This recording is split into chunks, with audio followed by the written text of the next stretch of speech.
चलिए अब देखो नेक्स्ट इसको सॉल्व करेंगे तो ये हो जाएगा 4 और ये हो जाएगा आपका 16।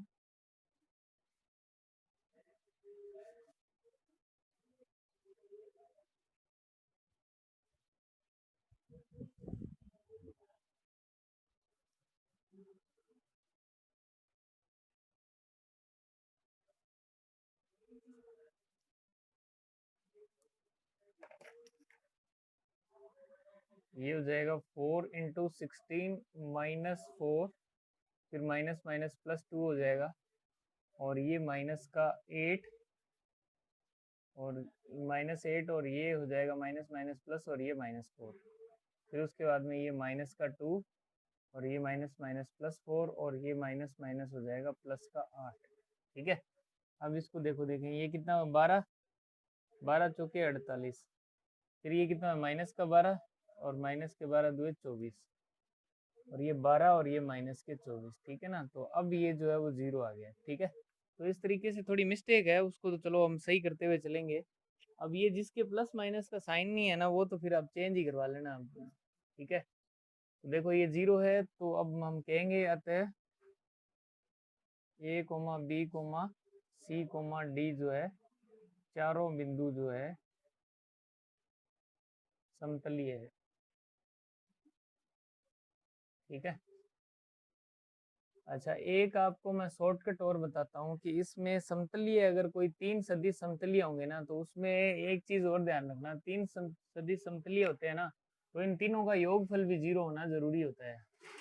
ठीक है ना, तीनों सदिशों का क्या होना चाहिए, ये तो कंडीशन है ही अदिश त्रिगुणन से। ठीक है, सबने सबको समझ आ गया ना, ये आगे चल रहे हैं अब। देखो तीनों सदिशों का योगफल जो है ना वो भी 0 होना जरूरी होता है, ये भी कंडीशन है। A B vector plus A C vector plus A D vector जो है, इन तीनों का योग है वो भी 0 होना जरूरी होती है। तो देखो ये 4 i के प्लस का है, -2 तो ये कितना हो गया, 0 i कैप हो गया। ये भी -2 -4 और +4, तो ये भी क्या हो रहा है, 0 जे कैप हो रहा है। यहाँ -4 और +4, तो ये भी कितना हो रहा है, 0 के कैप हो रहा है। तो यानी क्या होता है कि यदि 3 सदिश कोई समतलीय है तो उनका योगफल भी क्या होता है, 0 होना चाहिए। ठीक है, अब कुछ क्वेश्चन जो है हम योगफल से भी करेंगे, जैसे कोई ज्यादा बड़ा या टिपिकल फॉर्म आ जाती है तो उसे योगफल से भी करेंगे कि तीनों को जोड़ के देखने से 0 भी होना चाहिए, तभी वो समतलीय होंगे, अदरवाइज समतलीय नहीं होंगे। अच्छा ये तीनों का योगफल 0 क्यों होता है ये भी मैं बता देता हूँ। देखो इधर ये बहुत बढ़िया कंसेप्ट है समतलीय के लिए। समतलीय सदिश, तो इसमें क्या है, तीनों का योगफल इसलिए जरूरी होता है कि देखो तल का मतलब समझ गए ना आप, एक ही तल, जैसे ये बोर्ड एक तल है, जैसे मैं कह रहा हूँ एक सदिश जो है वो इधर है और दूसरा सदिश इधर है। ठीक है, और तीसरा सदिश मान लेते हैं वो बोर्ड से बाहर है, जैसे ये मार्कर है बोर्ड से बाहर आ रहा है। अगर ऐसा होगा तो वो तल में नहीं होंगे, नहीं होंगे ना तल में। ठीक है, तल में नहीं होंगे, तो इसमें क्या होता है, जब भी कोई 3 सदिश समतलीय होंगे तो वो एक ही तल में होंगे। जैसे मान लेते हैं कि ये सबसे पहले ये यहाँ है और ये यहाँ है और ये यहाँ है। ठीक है, ये तीनों, ये ए वेक्टर है, ये बी वेक्टर है और ये सी वेक्टर है। ठीक है, एक ही तल में, यानी इससे एक बोर्ड पे तीनों बने हुए इस प्रकार से होता है तल। अगर कोई एक सदिश इस बोर्ड से बाहर निकलता हुआ दिखेगा तो वो जो है वो तल से बाहर होगा। तो क्या होता है, जब 3 सदिश होते हैं ना, इन तीनों सदिश से हम क्या कर सकते हैं, देखो इन तीनों सदिश से हम त्रिभुज भी, इस सदिश को उठा के हम यहाँ भी रख सकते हैं। तो जैसे हमने इस सदिश को यहाँ पे उठा के, यानी 3 सदिश जो है इनकी दिशा और परिमाण बिना बदले इन तीनों सदिशों से हम त्रिभुज भी बना सकते हैं। जैसे ये ए वेक्टर है, ये इधर बी वेक्टर है, ठीक है, और ये इधर सी वेक्टर आ गया। ठीक है, ये सी वेक्टर हो गया। तो इन तीनों से क्या होता है, हम त्रिभुज भी बना सकते हैं। समझ आ रही है बात। अब अगर त्रिभुज बनाएंगे तो जैसे मान लो कि इसकी दिशा और परिमाण नहीं बदला, ठीक है, और ये एक तरह से त्रिभुज बना दिया मैंने पहले ही। ठीक है, ये ए वेक्टर है, ये बी वेक्टर है और ये सी वेक्टर है। ठीक है, आप ये एक तरह से यूं समझो कि अगर तीनों सदिश एक ही तल में होंगे तो उन तीनों से त्रिभुज बन सकता है। ठीक है, अब अगर एक तल में होंगे तो इनका योगफल, यानी यहाँ से यहाँ चले, यहाँ से यहाँ, यहाँ से यहाँ आए, तो ये क्या हो जाए, 0 हो जाए। अगर त्रिभुज में 3 सदिश सेट हो जाते हैं तो उनका योगफल नियम लगेगा, यानी अगर इस डायरेक्शन में ये लोगे तो ये A vector plus B vector plus C vector नहीं इक्वल टू सी वेक्टर हो जाएगा। तो इधर लाओगे तो इसमें क्या हो जाएगा, इसको इस साइड में लेके आओगे तो ये माइनस का हो जाएगा। तो ये हो गया A vector plus B vector minus C vector equal to 0। यानी अब यहाँ पे दिक्कत ये है कि तीन सदिश जब भी कोई समतलीय होंगे तो उनका योगफल शून्य होता है। अब यहाँ जैसे ये माइनस का साइन आ रहा है तो माइनस से हमने किया है डायरेक्शन को एडजस्ट किया है, अपोजिट किया है। माइनस प्लस कुछ भी करने से उनकी जो वैल्यू है उनका सम जो है वो 0 आ जाए। या तो तीनों का टोटल सम 0 होगा या किसी एक को नेगेटिव साइन से मल्टीप्लाई करने से 0 आ जाएगा, पर तीनों का सम जो है वो 0 होता है, यानी ट्रायंगल लॉ लग जाता है उसमें। ठीक है भाई। अब देखिए नेक्स्ट क्वेश्चन जो है, देखो फिफ्थ का सेकंड हो रहा है वो तो तुम कर लेना, ऐसा ही है। सिक्स क्वेश्चन है, सिद्ध कीजिए कि त्रिभुज ए बी सी एक समकोण त्रिभुज की सदिश भुजाएं हैं। तो देखो इसमें भी वही वही सिस्टम लगेगा। देखो 13.4 का तीन सदिश दिए हुए हैं आपको। A vector 2i cap minus J cap plus K cap, B vector जो है I cap minus 3j cap minus 5k cap, और सी वेक्टर जो है 3i cap minus 4j cap, 3i cap minus 4j cap minus 4k cap. ठीक है, ये क्या है, आपको सिद्ध करना है कि तीनों सदिश की तीनों भुजाएं, ये त्रिभुज की तीन सदिश भुजाएं हैं। ठीक है, और वो त्रिभुज जो है वो समकोण है, ये सिद्ध करना है। तो देखो सबसे पहले हमें देखो, अगर ये तीनों भुजाएं किसी सदिश त्रिभुज की तीन भुजाओं को निरूपित करेंगे ये तीनों सदिश, तो उसमें समकोण होने के लिए क्या होगा, जैसे समकोण त्रिभुज में, समकोण त्रिभुज के लिए, समकोण त्रिभुज के लिए क्या होगी, कोई दो भुजाएं जो है लंबवत होगी, कोई दो भुजाएं लंबवत होगी। ठीक है, अगर कोई दो भुजाएं लंबवत होगी तो इसका मतलब ये है कि इन तीन सदिशों में से किन्हीं दो सदिशों के मध्य डॉट प्रोडक्ट जो है वो 0 आएगा। तो हम देख लेते हैं, जैसे ए डॉट बी देख लेते हैं। ए डॉट बी क्या आ रहा है, ए और बी का डॉट प्रोडक्ट, तो ये 2 और आई, इसका डॉट प्रोडक्ट करना था ना, आई आई से 2 हो गया, माइनस जे जे से माइनस माइनस प्लस 3 हो गया, और ये हो गया माइनस का 5। ठीक है, तो ए डॉट बी क्या आ गया, 0 आ गया। डॉट प्रोडक्ट करना आता है ना सबको, आई को आई से गुणा करना है, जे को जे से गुणा करना है, के को के से, ये 0 आ गया। अब देखो ये तो क्या है कि पहली बार में ए डॉट बी 0 आ गया। अगर ए डॉट बी 0 नहीं आता तो बी डॉट सी करते, बी डॉट सी 0 नहीं आता तो ए डॉट सी करते। हमें तो ये चेक करना था कि कोई दो भुजाएं लंबवत है। अब पहली बार तो ये कंडीशन हो गई, अतः ए वेक्टर और बी वेक्टर लंबवत है, यानी कि दो जो है, दो भुजाओं के मध्य कोण जो है वो कितना हो रहा है, 90 डिग्री हो रहा है। अब हमें ये त्रिभुज की भुजा है या नहीं है ये निरूपित करने के लिए हमें क्या करना पड़ेगा, देखो ये त्रिभुज की भुजा है या नहीं है, इसको चेक करने के लिए हमें क्या करना पड़ेगा, दो भुजाओं का, जैसे दो भुजाओं का योग तीसरी भुजा के बराबर होना चाहिए। यदि ए बी सी त्रिभुज की भुजा हो तो त्रिभुज नियम से,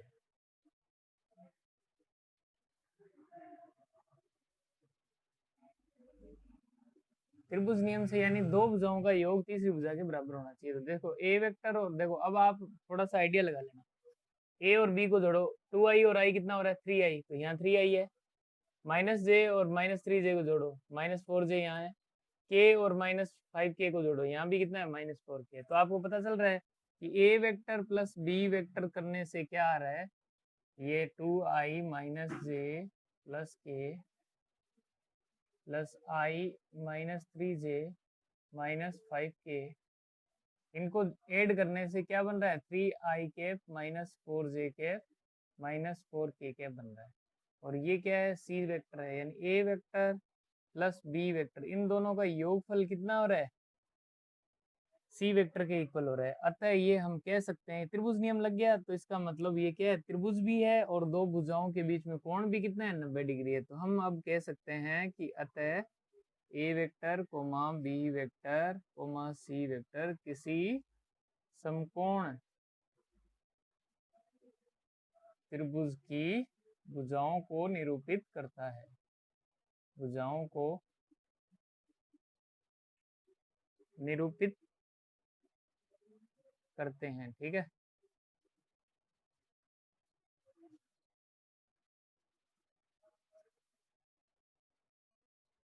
हेलो, समझ में आ रहा है ना? समझ आ गया। अब देखो इसमें अभी जैसे मैं बता रहा था कि तीनों का योगफल 0 होना जरूरी होता है। देखो अब यहाँ पे तीनों का योगफल 0 नहीं हो रहा ना। जैसे सी को इधर लेके जाऊंगा तो मैं ये इधर लेके आऊंगा तो ये minus C vector equal to 0 हो गया। यानी अब तीनों भुजाओं का यानी तीनों सदिशों का योगफल तो 0 हो रहा है, पर सी की डायरेक्शन चेंज करने से हो रहा है। ठीक है ना? तो इस तरीके से क्या होता है कि जब भी तीन सदिश समतलीय होंगे तो उनका योगफल 0 होता है, चाहे एक की डायरेक्शन किसी की डायरेक्शन चेंज करने से हो जाए, पर होगा इस तरीके से। ठीक है भाई? ठीक है। अब मुझे आपने एक बात अभी तक नहीं बताई कि आपने वो वीडियो देखे थे क्या? तो उसमें मैडम ने शेयर किया था वो तो देखा था क्या?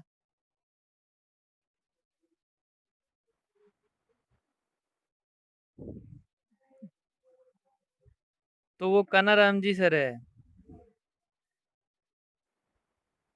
तो आप उनसे पढ़ोगे क्या? है?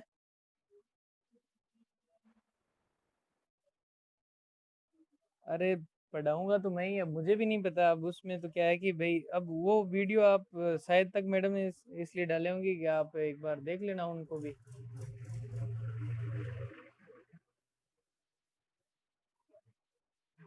हेलो,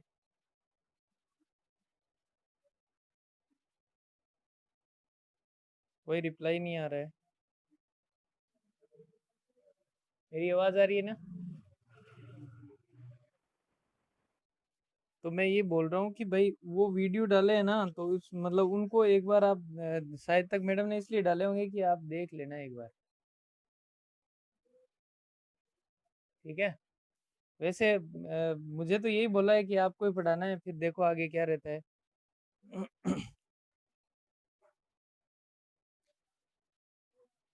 ये अब क्या पता, वो मैडम ने उनका भी वीडियो डाला है तो हो सकता है शायद उनसे भी पढ़वाए।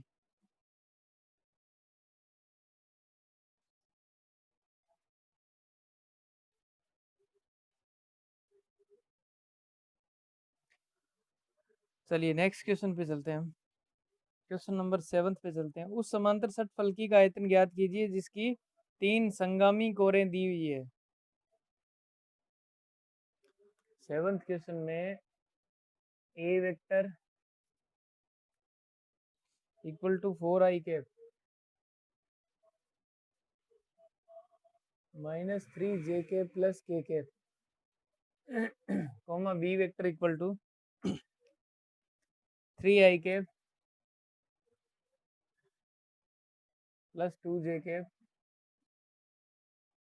माइनस k कैप, और सी वेक्टर जो है वो है 3i - j + 2, 3i - j +। वैसे ये तो बहुत इजी है, संगामी कोण दी हुई है तो समांतर षटफलकी का आयतन ज्ञात करना है। तो समांतर षटफलकी का आयतन आपको पता है क्या होता है? आयतन जो है वो होगा A vector B vector C vector, ये अदिश त्रिगुणन होगा। तो ठीक है, इसमें रख के मेरे ख्याल से ये कर लोगे ना, बहुत इजी है ये तो। सारणी का मान ही निकालना है। ठीक है, अब चलते हैं अपन नेक्स्ट जो अपना अब लास्ट टॉपिक स्टार्ट होगा इस चैप्टर का, सदिश त्रिगुणन। ये सदिश त्रिगुणन की बात कर रहे हैं।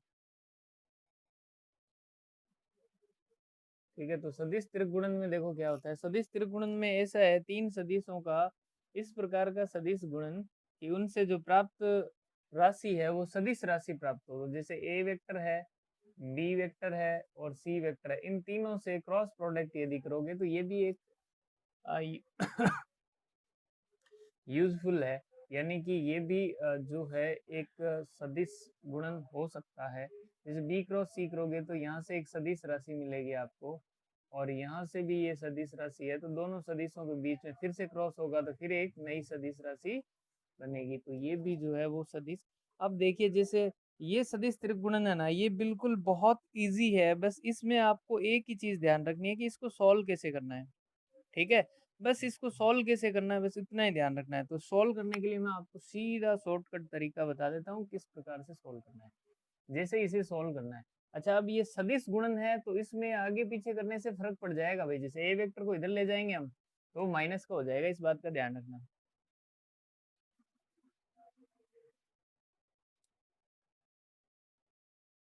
ये लड़कियां लेफ्ट हो गई क्या 9 बजते ही? अब देखो इसमें क्या है, ये फॉर्मूला ध्यान रखना। जैसे पहले दूर दूर वालों का डॉट प्रोडक्ट करेंगे तो देखो क्या कह रहा हूं मैं, ए वेक्टर और सी वेक्टर पहले दूर दूर है तो इनका ए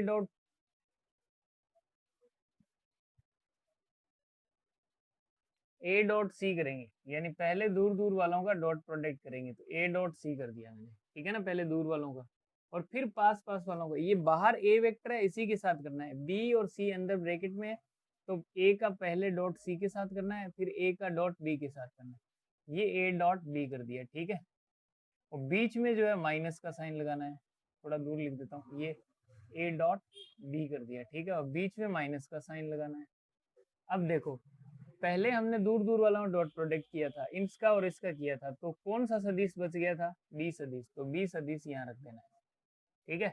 फिर हम क्या कर रहे थे, पास पास वालों का डॉट प्रोडक्ट किया है, ए डॉट बी करने से कौन सा सदिश बच गया, सी, सी इसके साथ कर दो, ठीक है। ये शॉर्टकट तरीका है इसको ज्ञात करने का, ठीक है ना।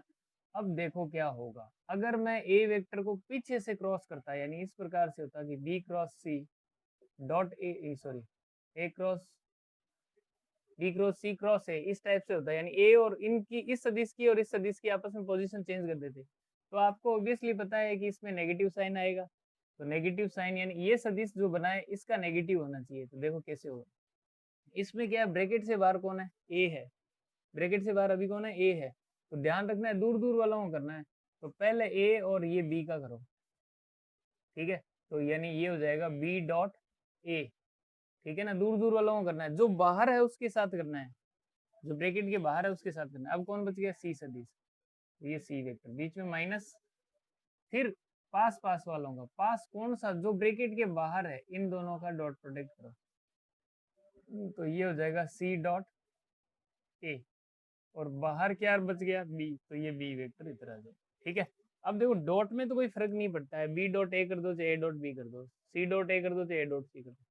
अब इसको और इसको देखो, इधर ध्यान से देखो, ये जो है ये पीछे चला गया और पीछे वाला आगे आ गया, ठीक है ना। इसका मतलब ये होगा कि ये फॉर्मूला बिल्कुल सही है। हम जानते हैं कि ए क्रॉस बी क्रॉस सी जो है उसमें ये एक सदिश है और ये एक सदिश है, तो इनकी आपस में पोजीशन अगर हम बदलते हैं, B cross C cross A D हम करेंगे तो उसमें बाहर माइनस का साइन आ जाता है, ठीक है भाई। अच्छा मुझे एक बात बता दो कि एक इसका एग्जाम्पल करने जितना आपके पास में टाइम है, या फिर हम क्लास बंद करें क्योंकि 9 से ज्यादा हो गया टाइम।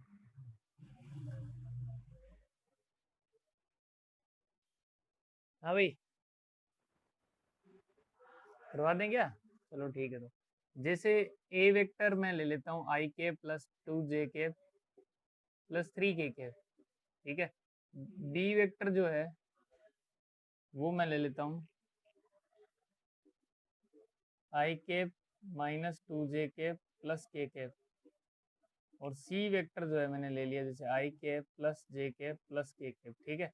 ये तीन सदिश है, इन तीनों सदिश से मान लेते हैं कि हमें क्या ज्ञात करना है, ए क्रॉस बी क्रॉस सी ज्ञात करना है, ठीक है। इस प्रकार से ये ज्ञात करना है, ठीक है। अब ये अगर अपने को ज्ञात करना है तो इसमें हम क्या करेंगे, अच्छा इसके अंदर एक दिक्कत और है कि अगर ये एक ए क्रॉस बी क्रॉस सी है, ठीक है, और इसमें अगर ए और बी को मैं पहले कर देता हूँ तो भी ये सेम नहीं रहेगा, ये चेंज हो जाएगा क्योंकि ये क्रॉस प्रोडक्ट है। ठीक है, ये सारी बातें हम आगे और करेंगे अच्छे तरीके से। ठीक है, तो देखो इसमें हम करेंगे तो इस फॉर्मूले के अकॉर्डिंग ए डॉट सी पे लेना चाहिए, तो ये जैसे ए डॉट सी और गुणा में क्या है बी वेक्टर। ठीक है, फिर उसके बाद माइनस, फिर ए डॉट बी पास पास वाले, और फिर उसके बाद में दूर वाला मतलब पास पास वाले डॉट प्रोडक्ट होने से क्या बच गया सी वेक्टर, तो ये सी वेक्टर। ठीक है,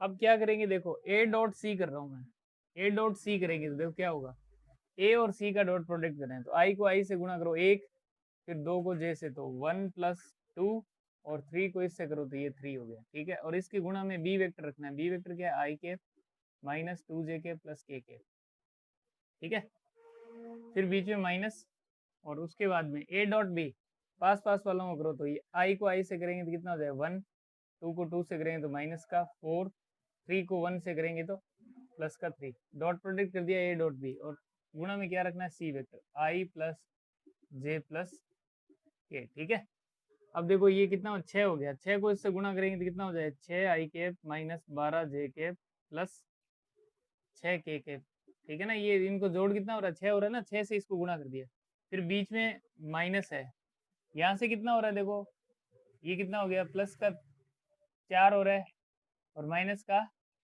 4 हो रहा है, तो ये तो जीरो ही हो गया, तो जीरो से गुणा करेंगे तो पीछे वाला जीरो हो गया, तो मतलब यही सदिश आ गया। ठीक है ना।